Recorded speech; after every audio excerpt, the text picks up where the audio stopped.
Quem são os vencedores e os perdedores com o petróleo nas alturas? Você está acompanhando os cenários de número 2.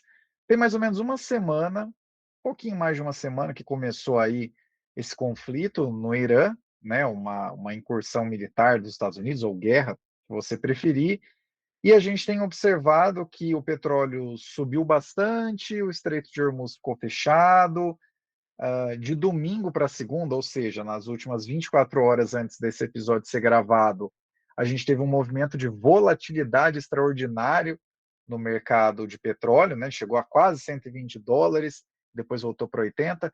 Só que, para que você não fique perdido, não fique perdida no meio dessa confusão toda, chamamos aqui a grande Raquel de Sá para a gente aprofundar um pouquinho mais essa questão, né, essas questões, melhor dizendo, para entender e para que você também entenda com mais calma o que que é movimentação de curto prazo de mercado e o que que vale a pena prestar um pouco mais de atenção.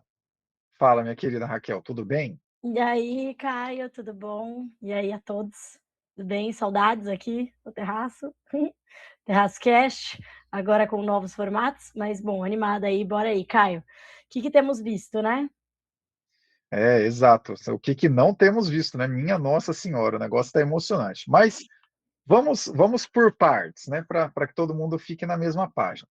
Primeiro, Raquel, o que está acontecendo ultimamente, né? A gente teve uma alta forte do petróleo, e depois teve uma certa correção aí com algumas notícias minutos antes da gente entrar aqui, ainda bem, né? Porque senão esse episódio já ia nascer totalmente errado. Morto, né? O É, famoso morto. Não, exato. é perfeito, Caio. Eu acho que assim, bom, a gente viu, acho que não precisa aqui narrar os fatos, né? Mas a gente viu a incursão militar dos Estados Unidos com Israel, né, ao Irã. Então é difícil dizer uma incursão, porque não teve o que a gente chama de boots on the ground, né? Então não há o exército americano não está no Irã, mas o que a gente viu foi um ataque militar, né, de grande escala, e aí o Irã retaliando contra esse ataque militar, acertando alvos principalmente dos aliados do Ocidente. Então a gente tem visto essa escalada do conflito militar efetivamente lá no Oriente Médio. Então a gente teve ataques do Irã a uma série ali de locais nos Emirados Árabes, a gente teve ali, na verdade, em todos os 7 Emirados estão ali mais ou menos, nem todos eles foram atingidos, mas eles estão sob alerta, né? Então a gente teve o aeroporto do Catar, a gente teve uma série de alvos no próprio em Dubai, né? E fora isso, a gente tem todos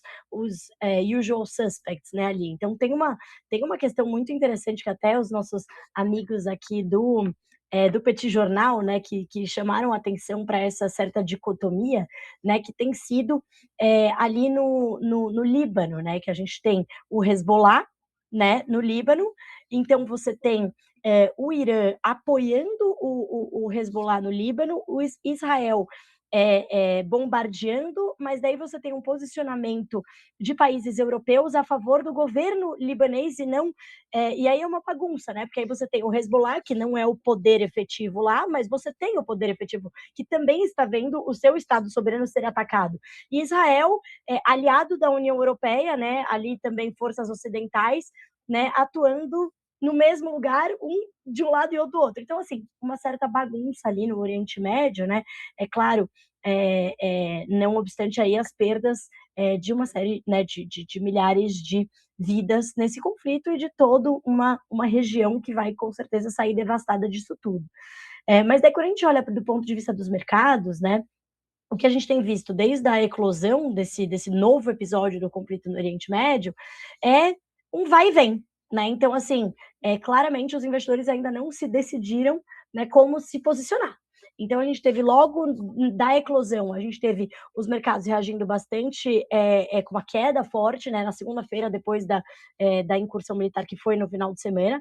Aí depois os mercados voltaram na terça, aí voltaram a cair, né? Mas uma coisa é certa, o petróleo, a tendência é de alta, né? Então, o que não há ainda muita certeza é se a gente vai ter a continuidade do movimento de rotação, que são os investimentos, né, saindo dos Estados Unidos e buscando outros mercados, né? Não dá para saber ainda exatamente o que vai acontecer com o dólar. O dólar voltou a se comportar como porto seguro, então ele voltou a se fortalecer contra uma série de moedas, né? Quando a gente olha para o DXY, aquela cesta de moedas fortes contra o dólar. E a gente também viu o ouro também não vai e vem, né? O ouro se fortalecer no começo, acabar perdendo um pouco de terreno no final, em dias mais recentes. Então, assim, se há um movimento mais claro, é esse de alta do petróleo. O resto, os ativos estão se comportando ainda de uma maneira bastante errática, né? Nessa busca por o que é ativo Porto Seguro, o que não é, continua um movimento que estava tendo antes, não continua, desencana de tudo e olha só para o micro, olha para o resultado das empresas, olha para as big techs, né? Então, ainda um comportamento bastante errático. Exato. E aí, você que abriu esse episódio, independente de você estar assistindo no YouTube ou você estar ouvindo em algum dos agregadores de áudio, você abriu com essa dúvida, né? Quem que vai ganhar, quem que vai perder, né? Nem todo mundo vai ganhar, nem todo mundo vai perder, né? Relembrando aquela velha frase da Dilma. Exato. Mas do pouco que a gente sabe, observando os cenários deste salseiro todo, que a Raquel acabou de apresentar para você, caso você estivesse em coma, no caso, né, foi basicamente a única notícia, as únicas notícias que circularam nos últimos dias. Raquel, para começar, quem será que seriam os perdedores desse cenário em alta? Será que seriam os países que têm maior relação com aquela região, né, que são importadores líquidos? O que você pode dizer para a gente sobre isso? Eu acho que, assim, de bate-pronto, é bem interessante olhar essa crise no Oriente Médio, sob uma ótica se você olhar para sob uma ótica histórica, você pode acabar caindo numa armadilha, né, aquela armadilha de: "Não, mas, a guerra ali no Oriente Médio é tudo sobre petróleo", ok, ponto para você, tá certo, petróleo, né, querendo ou não, é um dos pontos mais importantes que eu não mencionei, porque parece agora tão óbvio, mas é que 20% do petróleo global passa pelo Estreito de Hormuz, que está ali, né, no epicentro da crise. Então, é tudo sobre petróleo, né? Só que aí você pode, se você olhar para um ponto de vista histórico e você falar assim, não, quem perde aí é os Estados Unidos, né? Porque aí o petróleo parou de escoar, tá? Mas hoje os Estados Unidos é exportador líquido de petróleo. Quem acaba perdendo são os países que têm uma sensibilidade maior, né? E uma sensibilidade aqui eu falo do ponto de vista negativo, ou seja, que vão ser mais prejudicados, né, pelo preço do petróleo. Por quê? Porque eles são importadores, né, de petróleo, né? Então são países que dependem muito da importação. E aqui, gente, é interessante dizer que eu não estou falando só de petróleo, né? Tem o petróleo é o principal, mas a gente fala aí também de, por exemplo, o gás natural. Então, se você pega a China e a Índia, são 2 países que têm, né, são grandes, são muito dependentes do petróleo, e se esse petróleo para de escoar, não adianta nada a OPEP mais falar que vai produzir mais, que foi o que eles fizeram. Ah, não, vamos produzir mais. Ok, que bom. Só que vocês também passam pelo Estreito de Hormuz para Uhum. conseguir escoar esse petróleo. Então, de que adianta vocês produzirem mais se esse petróleo não está chegando, né? Então é um ponto, assim, e aí você olha para a China tá putaça, né? O Xi Jinping deve estar tá puto da vida lá, falando, não, gente, espera aí, eu preciso desse petróleo, eu sou importador, né, de petróleo, não tem como, a minha economia já está andando de lado, né? Eu já estou lutando contra uma crise de confiança, eu já estou buscando outras fontes de crescimento, a minha economia já vai crescer menos do que ela cresceu nos últimos anos. Agora vocês vão me dar um choque negativo de oferta? É isso mesmo, né? Pode isso? Hum. Né? É isso que vocês estão falando? Não pode isso não, né? E a Índia, a mesma coisa. Na verdade, a Índia aí, diferente da China, que estava passando já por um período turbulento, a Índia estava na crista da onda. Porra, tô aqui, tá tudo bom, eu tô me beneficiando da rotação, o Modi fala com um, fala com o outro, pô, deixa as portas abertas para todo mundo diplomaticamente, vou acabar saindo aqui beneficiado por esse movimento de todo mundo fugindo e procurando outros ativos. Só que aí, pau, né, vem aí essa dependência forte também do petróleo, né? Então a gente tem aí Hong Kong, né? A gente tem, por exemplo, a Coreia, gente, a Coreia, tá? A bolsa coreana foi a bolsa que mais cresceu no ano passado. Teve um crescimento extraordinário, né? Só que agora está afundando. Por que está afundando? Porque eles são muito dependentes do petróleo, que vem, né? E eu não estou dizendo aqui que os outros países não são dependentes, eu estou dizendo dos países que dependem desse petróleo, que vem dali. Aí eles estão o quê? Buscando outras rotas. Quem está sorrindo de orelha a orelha é o Putin, Gente, vem aqui comigo, I export oil for all of you, né? Eles Cara, estavam felizão. inclusive, uma coisa que é muito importante, você que acompanha os episódios do podcast do Terraço há muito tempo, você já sabe disso. Desde a época em que se iniciou a invasão da Ucrânia pela Rússia, a gente tem pontuado muito isso. Bem lá no começo, o petróleo deu um spike, passou de US$ 120. E depois esse petróleo começou a ficar bem comportado de novo, e ficou ali na faixa 60, 70 mais de um ano, né? E aí a grande pergunta que se tinha era: nossa, mas que estranho, né? Se saiu o petróleo russo do mercado e a demanda continua aumentando, né? O mundo roda ali numa faixa de 102 a 103 milhões de barris de petróleo por dia. Se saiu o petróleo da Rússia, como será que esse preço voltou? A resposta é muito simples: não saiu o petróleo da Rússia coisa nenhuma. Ele passou a ser vendido para a Índia e aí o mundo compra sorrindo, Exatamente. dizendo petróleo indiano. Olha que linda essa mágica. E agora o tio Sam, né, dizendo, oh, não, a gente vai tirar as sanções aí por 30 dias. Na verdade, só está legalizando o que não deixou de acontecer em nenhum momento. Vamos ser muito sinceros, porque se tivesse saído o que a Rússia produz, de novo, dado que a demanda continua aumentando, esse preço era para ter ficado em torno de US$ 100, pelo menos. E ele caiu para 60, 70, chegou a ficar abaixo de 60 em alguns períodos. Né? Então, realmente, a pessoa que mais está sorrindo nesse exato momento é o Putin. Exatamente. Então ele tá lá sorrindo de orelha a orelha, enquanto, né, o Xi Jinping está bastante bravo, principalmente, né, tá falando: "Cara, você tá, esmagando aqui a minha produção". E o Putin já falou, né, já se colocou ali: "Não, eu estou aqui, né, super apoio, apoio incondicional ao novo Ayatollah, líder supremo". Que foi de fato, né, pô, o que aconteceu no final de semana que o petróleo subiu ainda mais? Foi nomeado um novo líder supremo, que é o filho, né, do líder do Ayatollah que tinha morrido, né, e ele também tem a mesma linha do pai, né, então não houve uma sinalização de que haveria um certo acordo com os Estados Unidos, né. Só que hoje o que aconteceu um pouco antes da gente gravar, é que a gente teve o posicionamento do Trump, um tweet, né, que não é mais tweet, é exit, sei lá como é que chama agora, né, na verdade ele vai na Truth Social, que é a rede dele, né, E então aí Truth alguém manda Social no Elite, Twitter depois. aí alguém manda no Twitter depois, que não é mais Twitter, é X, na rede social, falando: "Olha, estamos muito próximos de acabar a guerra. Eles não têm mais tanques, não tem mais nada, vamos acabar a guerra". Daquele jeito do Trump. Cadê a prova? Cadê? Não sei. Eu só É, sei que isso foi o suficiente para o petróleo fechar o dia hoje em $85 o barril. Eu achei impressionante, né.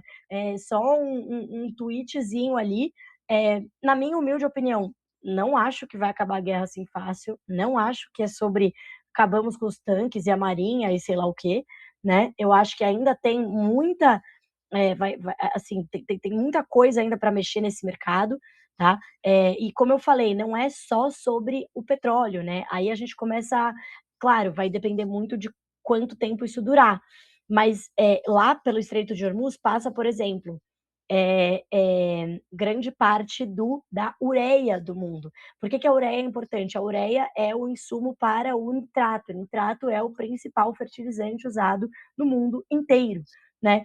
Pô, e aí? O que acontece? O que muito tem se falado é que aí não vai ser nem só subir o preço, né, vai ser subir faltar no mercado, gente, né.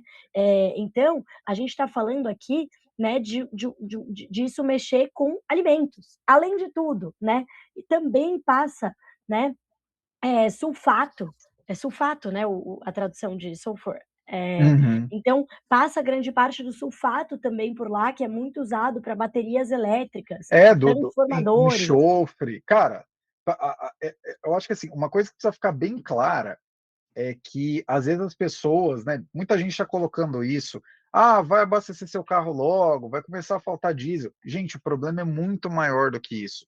Primeiro que aquela região ali, ela é importadora de tudo, né, de alimento a tecido, a qualquer coisa, precisa importar para que aquilo ali sobreviva. Então precisa entrar por ali. E segundo, porque o mundo roda com base em petróleo, entendeu? Em termos de energia. Não há uma demanda de 100 a 103 milhões de barris por dia à toa. É porque isso movimenta o mundo. Então, se vocês forem parar para pensar, Ah, mas faltou petróleo, não chegou petróleo em Taiwan. Pode ser que isso desacelere a produção de semicondutores, por exemplo. Às vezes vocês estão pensando só em abastecer o carro, abastecer o caminhão que leva as coisas do ponto A ao ponto B. Não é tão simples assim. E muito provavelmente, se vocês quiserem uma opinião, esse mais recente taco do Trump tem muito a ver com isso. Provavelmente não foi só a indústria de petróleo que bateu na porta dele e falou: cara, você está ficando doido, né? Vamos desescalar isso daí, porque se aquele negócio ficar fechado por muito tempo, vai dar BO. Provavelmente foram várias outras indústrias, entendeu? E, de novo, esse ponto que você trouxe, Raquel, ele é muito verdadeiro. Às vezes as pessoas acham, ah, não, mas é porque o mundo é dependente de petróleo, mas às vezes é dependente de petróleo que vem dali, como acontece muito com a China, como acontece muito com vários países asiáticos, e por isso que acaba tendo esse grande efeito. E aqui estamos falando dos perdedores. Agora vamos para a parte boa. Raquel, quem você acha que serão os vencedores dessa brincadeira? Dado que a gente sabe até agora, né, que pode tudo mudar a qualquer momento aqui, né? Tá ao vivo o negócio. Não, eu acho que assim, os ganhadores, né, tem também, né, eu gostei, bastante, né, de algumas pessoas aí no Twitter, né, o Goldman Sachs, o pessoal da Citi, né, do Citi, falando muito sobre como o Brasil pode ser um grande vencedor relativo disso tudo, né. A gente tem aqui no Brasil, a gente já estava, sendo bastante beneficiado pelo movimento de rotação, então, de fato, toda aquela busca por ativos além dos Estados Unidos, né, então emergentes estavam sendo muito beneficiados, o Brasil nisso não estava sozinho, tinha gente, tinha Colômbia, tinha México, né, mas daí, espera aí, aconteceu esse rolo todo, né, conflito no Oriente Médio. O que que a gente é? Exportador de petróleo, né. Então, calma aí, tem um ponto importante. O que que a gente também é? Relativamente insulado de questões geopolíticas. Aqui eu não estou falando de questões diplomáticas, de potenciais, "Ah, não, mas o Lula com o Trump", não, gente, aqui eu estou falando de questões geopolíticas, de guerra, de conflitos, né. A América Latina toda, a gente fala muito aqui de disrupções sociais dentro da América Latina, mas quase todos os países da América Latina são relativamente insulados de questões geopolíticas importantes, né, de envolvimento com OTAN, de envolvimento na Europa não tem nada disso. Você tem mesmo se você pega a Austrália, Canadá, eles são aliados históricos, né, dos Estados Unidos. Não é o caso do Brasil e nem de ninguém aqui na América Latina, né. A gente não manda exército de lá para cá, daqui para lá, a gente não tem fronteira com esses países, né. Ou seja, tirando a Venezuela, né, que claramente ficou ali muito insulada de tudo isso, porque lá nem petróleo eles conseguem tirar, né. Então aqui a gente está falando e por que que um potencial, além da gente ser exportador de petróleo, então o que que nos beneficia por ser exportador? Né, beneficia porque a gente tem o ganho com a venda, obviamente, a gente tem aumento de arrecadação, né, então você tem a questão da venda, que é os termos de troca do Brasil melhoram muito, porque a gente vende, né, um insumo que vai ficar mais caro, então parte do que a gente vende aqui, um dos principais produtos da nossa pauta exportadora vai subir de preço, o que é, porra, animal, né, então legal, isso beneficia o nosso câmbio principalmente, né, e uma coisa leva a outra. Tem o ponto de vista de arrecadação, que eu acho que os gringos não veem muito, mas talvez quando a gente olha na sensibilidade do PIB, isso acaba pegando, porque aí não é só a produção, o que que pega no PIB? É a produção, é o transporte e a arrecadação, né, a gente tem a arrecadação com royalties, a gente tem a arrecadação com o imposto de atividade mesmo, e a gente tem a arrecadação porque o governo é um dos, né, é o principal acionista da companhia, né, então a gente Uhum. também tem a arrecadação por esse lado, né, então quando o petróleo sobe, ele tem que chegar num sweet spot ali, que ele bomba os cofres públicos e bomba a economia, mas tem que tomar cuidado para ele não bater na inflação. Mas por enquanto, no curtíssimo prazo, o Brasil é visto como esse vencedor relativo, né. É engraçado porque quando eclodiu o conflito, eu falei assim: "Gente, eu estava aqui pensando, né, eh, a gente vai se sair bem nessa, a gente e o México. Por quê? Porque quando Uhum. você pega quem que estava bombando, né, os países emergentes, MSI, emergentes, né, emerging markets. E aí você pega lá, quem tá lá? China, Turquia, Brasil, México, Índia. Espera aí, China já vimos que é perdedor. Índia também. Turquia, no meio, no olho do furacão, tem o Erdogan lá que não quer sair, é outro maluco.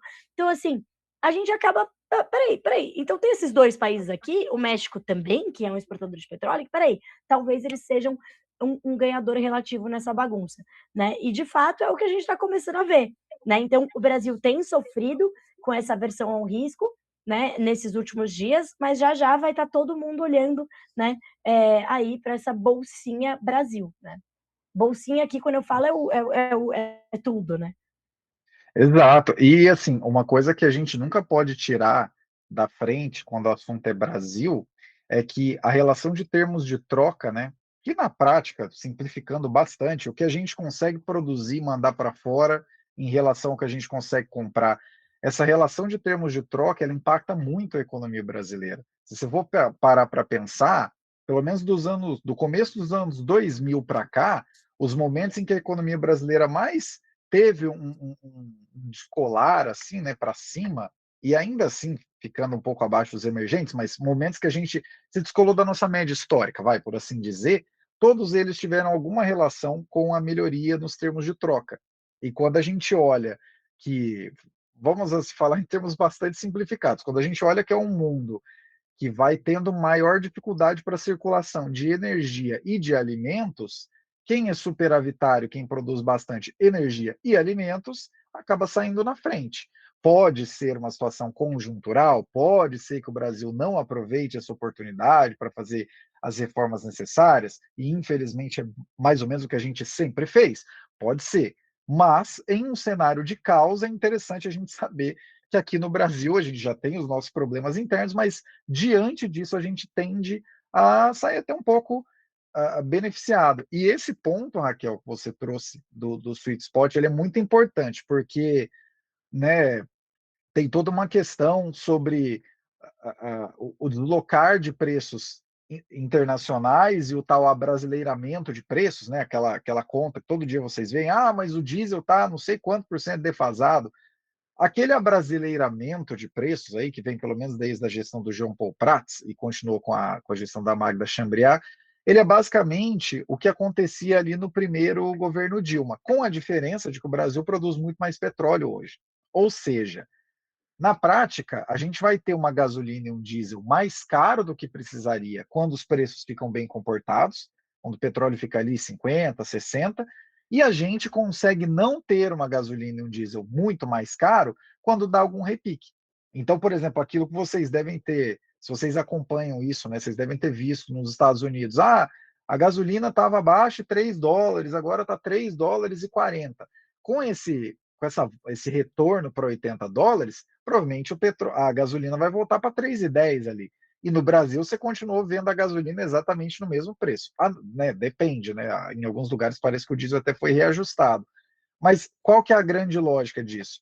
O que faz a Petrobras ter um resultado excepcional é mais a eficiência técnica da empresa em produzir mais petróleo e gás do que necessariamente mover as alavancas internamente. E, de novo, como a gente é exportador líquido, acaba né, como a gente é exportador, acaba importando, enfim, acaba sendo mais importante, vamos dizer assim, o que a gente faz de relação com o resto do mundo do que necessariamente o preço aqui. Só dizendo isso para o pessoal que realmente ainda está nessa neura até agora, nesse episódio, pensando, será que eu saio daqui e abasteço meu carro?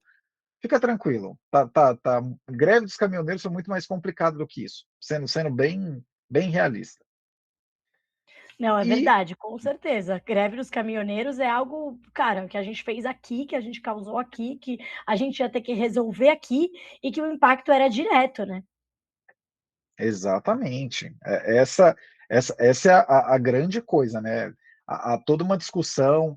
Mas é uma região ali no Oriente Médio. Como que isso impacta o mundo? Impacta o mundo porque é uma região que tudo que é consumido ali é demandado do resto do mundo, então precisa entrar ali.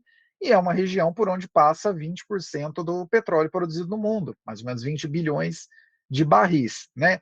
E uma coisa que é muito importante a gente parar para pensar é o seguinte, né, a nível de mercado, meu Deus, o Trump foi lá e falou uma informação e rapidamente os mercados reverteram. Só que se você for parar para pensar, o que mais importa no final do dia é a quantidade de petróleo que está passando efetivamente ali pelo Estreito de Hormuz. E quando a gente para pensar, o choque que a gente tem agora de oferta, leia-se, os navios de petróleo que não estão passando por ali, porque em média passaria coisa de 130, 140 navios por dia, está passando um, dois, né? Inclusive até um negócio que eu achei engraçado, alguns parece que estão se declarando chineses, porque aí os navios chineses estão passando ali, enfim. Tá um negócio meio complicado, mas assim, a restrição da oferta continua muito grande, apesar de, olha, vamos seguir no conflito, não vamos seguir no conflito. Então, em termos práticos, o que a Raquel disse é muito verdadeiro. A tendência continua sendo de alta, entendeu? Porque a questão não está resolvida. É o tipo de coisa que, né, eu até vi isso no Twitter de ontem para hoje, eu achei muito interessante. Alguém falando assim: a gente precisa entender que tem coisas que um taco não consegue resolver. Né? Ah, eu vou lá na Venezuela, pô, vou destruir tudo. Ah, não, tirou o Maduro, beleza, ficou alguém ali que concorda comigo, então acabou o problema. Quer dizer, né, a Venezuela continuou basicamente a mesma coisa, mas agora eu tenho alguém lá que concorda mais comigo.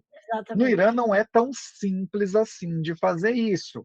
E para além das questões ali, né, que mataram a Ayatollah e tudo mais, tem esse negócio do Estreito de Hormuz, que efetivamente continua representando um choque negativo de oferta. Um choque muito maior do que a própria pandemia, diga-se de passagem, o que é chocante, se você for parar para pensar, né? Que 20% do petróleo que passaria, 20% do petróleo do mundo passaria por ali, e está passando um navio sim, outro não, e não tem muito como garantir, né? Falar, vamos colocar porta-aviões dos Estados Unidos de um lado e de outro, tentando evitar, né? Porque, enfim, cai um drone ali num navio petrolífero, você vai demorar dias para apagar esse incêndio, né? Ele vai consumir tudo. Então é uma questão bastante delicada e que, apesar de termos tido aí esse aviso do Trump, né? Eu acho que a guerra está acabando, fiquem tranquilos. Efetivamente falando, a situação ainda continua em aberto. A gente ainda não tem nada resolvido, não. E E. falando. Ah, Ah, desculpa, pode falar. não, não, pode falar, pode falar. Eu ia só dizer que trazendo alguns números, né, eu acho que assim, tudo que tem sido dito, e eu concordo, é que vai depender muito de quanto isso durar. Não acho que vai acabar depois de amanhã, que nem o Trump tá falando, mas daí entre durar 6 meses, 1 ano, enfim, né, isso vai trazendo outros impactos, né. E é o que você falou, eu acho que o Trump ele tá buscando alguém ali que, que concorda com ele, e ao que tudo indica, ainda não tem ninguém, né. Então, não tá mais passando ainda não tá passando barco, eles têm minas embaixo, né, no mar, então assim que eles controlam o Estreito de Hormuz, tipo, muita gente pergunta: "Ah, mas o que que eles estão fazendo, né? Eles estão lá, tipo, com gente armada?" Não, né, se você passa o barco, pode ser que ele exploda, você passa o barco, pode ser que venha um barco ali de, né, parte do exército iraniano que não é irrelevante, né, então tem tudo isso, que é por isso que tá, né, passando nada ali. E alguns números aqui para trazer, né, do ponto de vista, do Brasil aqui, a gente tem reunião do Copom na semana que vem, né, e o que que o Copom vai estar de olho? Olhando as projeções olhando o modelo do Copom, quando você olha as projeções, né, você tem aqui, preço do petróleo, né, se o preço do petróleo tiver em 90, né, vamos dizer aí, ele já voltou para 85, então por isso que eu peguei o 90. Se o Uhum. preço do petróleo ficar em $90, com um câmbio de 5,20, a gente tem a inflação no horizonte relevante, que é o terceiro tri de 2027, então estou falando do modelo do Banco Central, ele leva, a inflação no horizonte relevante para 3,7. 3,7 é ainda acima, né, da meta, mas não é o 4,6. O que é 4,6? É se o petróleo estiver em $120, ou se o dólar for para 5,50. A gente já está falando aí, né, de um número de 4,90. Então, assim, tudo isso tem implicações para a política monetária. Aí vai ter implicação para o fiscal. O fiscal, o que pode acontecer? Se você tiver o caixa da Petrobras bombando, a arrecadação bombando, isso significa arrecadação, isso significa o quê? Que o governo pode gastar mais. O governo gastando mais, isso vai o quê? Impulsionar o PIB. Então você vê que tem vários, né, efeitos dominó, né? Só que não tem como saber, gente, não tem como saber. Eu acho que o que eu posso dizer aqui é que a tendência é de preço do petróleo pressionado, pelo menos aí, até ter uma clareza, né, até ter uma clareza mais clara, eu ia dizer, né? Mas até ter uma clareza maior de como que esse conflito vai acabar do ponto de vista do envolvimento de todo mundo que se envolveu aí, né? Porque aí a gente não está mais falando só dos Estados Unidos, a gente está falando de todos os países aí, né, dos Emirados, por exemplo, né? A gente está falando de Catar, a gente está falando da Kuwait, Arábia Saudita, a gente está falando de Kuwait, a gente está falando de um monte de gente que entrou no rolo aí, né? E que pode falar, não, agora eu não vou deixar quieto, né? Essa guerra foi trazida por uma outra pessoa, mas eu não vou deixar quieto. Então, tudo isso a gente ainda tem que seguir com bastante cautela, né, para não sair falando que, não, então tá bom, então tudo tá resolvido, né? Então, eu acho que nem tanto lá, nem tanto cá. Não é uma greve dos caminhoneiros, pelo amor de Deus, amanhã acabou a comida, mas também não é uma coisa que, não, então, né, vamos sair de lá, ok, amanhã tá saído, petróleo volta para 60, né? Não tem nem impacto nas outras commodities, porque tem, né? A gente está falando aqui de impacto, eu citei a ureia, mas a gente tem o milho, por exemplo, né? Que a região ali é grande produtora. Lembra que aconteceu com o milho, quando eclodiu a guerra entre Rússia e Ucrânia? O mercado se readaptou, se reequilibrou, sim, mas teve um grande período que o milho foi para as alturas, né? Então tem aí ainda um reequilíbrio a acontecer, que ele só vai acontecer quando ficar claro que vai acontecer. Ele só vai se exato. concretizar quando ficar claro o que vai acontecer. E uma coisa que é muito importante também da gente pensar é que assim, ó, né, a gente falando, quem são os grandes perdedores? Quem é importador líquido, quem depende muito daquela região. E os vencedores? Quem é exportador líquido? Mas mesmo assim não é tão trivial, porque se por um lado o Brasil, com uma produção que chegou, em alguns meses do ano passado, chegou a superar 4 milhões de barris por dia, isso é mais do que o Kuwait, gente. Para vocês pararem, pensem como o Brasil está produzindo petróleo, né? Isso é um negócio impressionante. Se por um lado a gente está produzindo mais petróleo, né, e a gente é exportador líquido hoje, por outro lado, o Brasil faz 3 safras no ano, na média, né? Então, se você tem dificuldade na importação de insumos para a agroindústria, e de fato a gente tem reduzido um pouco a dependência nos últimos períodos, até a Petrobras mesmo tem feito parte disso, reativando algumas plantas de fertilizantes, mas a gente ainda é muito dependente. É coisa de 3 para 1 ainda, para vocês terem uma ideia. Né? 70, pouquinho mais de 70% dos insumos que a gente utiliza ali de fertilizantes continuam sendo importados. Né? Então, não é uma coisa trivial. Mas, para chegar a um último ponto, para além de todo esse salseiro, Trump, inclusive, pouquinho antes de eu entrar aqui, ele estava dando uma entrevista falando outras coisas, enfim, né? O cara gosta muito de falar, como diria minha avó, fala mais do que o homem da cobra. Mas tem uma outra coisa que foi aventada no dia que esse episódio está sendo gravado, né, dia 9 de março de 2026, que é a disponibilização de cerca de 400 milhões de barris de petróleo por parte dos países do G7. E que isso, né, ficou naquela velha história da Europa, né? Olha, a gente vai estar vendo aí, vai estar monitorando, quem sabe a gente libera, não libera. Raquel, você acha que faz algum sentido, que alivia, que resolve? Qual que seria a sua leitura sobre essa eventual, né? Não podemos cravar nada, né? Tá, o mundo está muito doido em 2026.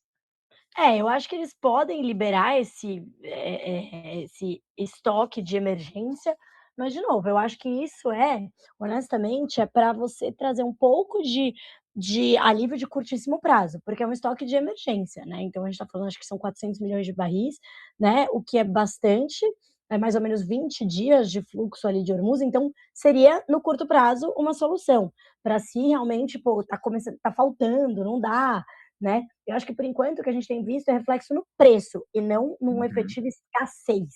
Então eu acho que não deve ser algo super rápido, eles não deveriam, eu não acho que eles soltariam tudo de uma vez, tipo: 400 milhões de barris aqui", né. Eu acho que traria um certo alívio, mas é aquele negócio, é um pouco tapar o sol com a peneira, enquanto não são 20 dias, né. Enquanto não tiver nada resolvido, não adianta muita coisa. Mas, de novo, o mercado acaba se reequilibrando. Esse reequilíbrio pode ser, né, de um preço de petróleo mais alto, né, e de eventualmente a falta de alguns insumos, e aí sim vai ter que haver uma readaptação maior até, né. Então, acho que assim, a União Europeia também falou assim: vamos fazer uma reunião de emergência, né, depois que eclodiu o conflito no sábado, na segunda-feira. Tipo, cara, o mundo caindo, os Não, caras. Não. final de semana é sagrado, né, bicho? E Hum. a siesta, como é que nós vamos fazer, né? Não tem como, né? Complicado. Pô, isso aí foi Exato. muito foda, né, cara, o mundo explodindo, os caras: "Não, a Pois é. gente ó, você fica tranquilo que segunda-feira, sem falta, a gente vai resolver isso aí". Exato. Segura aí, viu. Mas é isso, Caio, acho que esses são os principais pontos aqui, né, dessa discussão que vamos continuar seguindo bastante de perto. Exato. E no fundo, pessoal, se fosse para resumir todo esse episódio que, se Deus quiser, você ouviu até agora, numa frase, enquanto não resolver a situação ali do Estreito de Hormuz, não resolve nada. Quanto à Exato. guerra, meu Deus, mas vai substituir o Ayatollah? Falando especificamente sobre a ótica de economia e mercados, tá? Sem resolver o Estreito de Hormuz, vai continuar pressionando, e independente da fala, de quem é que fale, quem é que se posicione, né? O Macron também falou, para você, entre ser amado e ser temido, né? Eu achei muito interessante, ele foi super poético aí nessa última semana. Não, a gente vai aumentar nossas ogivas nucleares, porque ser amado é bom, mas é melhor ser temido e tudo mais. Dependendo das falas que você observe, pare para olhar sempre uma informação. Estão passando navios pelo Estreito de Hormuz ou não? Se não estiverem passando, a região vai passar muito apuro, e não à toa por isso que tem 1 bilhão de voos saindo da região e, sei lá, 2, 3 chegando agora, não estranhe, né? Se você vai ficar ali, daqui a pouco não vai ter nem comida no mercado, por que você vai ficar por ali, né? Mas enquanto essa situação, objetivamente falando, não estiver resolvida, realmente pressão no petróleo. E nós seguiremos monitorando, tal qual esse episódio aqui, esses cenários um pouco mais aprofundado para vocês. Se precisar, a gente volta. Vocês sabem que podem contar com a gente. É isso aí. Então, encerrando aqui no dia 9 de março de 2026. Um beijo, Raquel. Deixe suas considerações finais. É isso, Caio. Bom, obrigada, pessoal, por, né, você que ouviu a gente aqui até o final. E como o Caio falou, estamos sempre aqui, seguiremos aqui, aguardarei os próximos convites aqui do Caio. E como eu sei que vocês participam bastante, deixem aí os comentários se vocês querem mais participação, né, mais assuntos, que estaremos aqui para falar com vocês. É isso aí, pessoal. Então, deixando a nave, esse é mais um episódio dos Cenários, um dos novos formatos do podcast do Teatro Econômico, que vem acontecendo aí desde a segunda quinzena de novembro de 2025.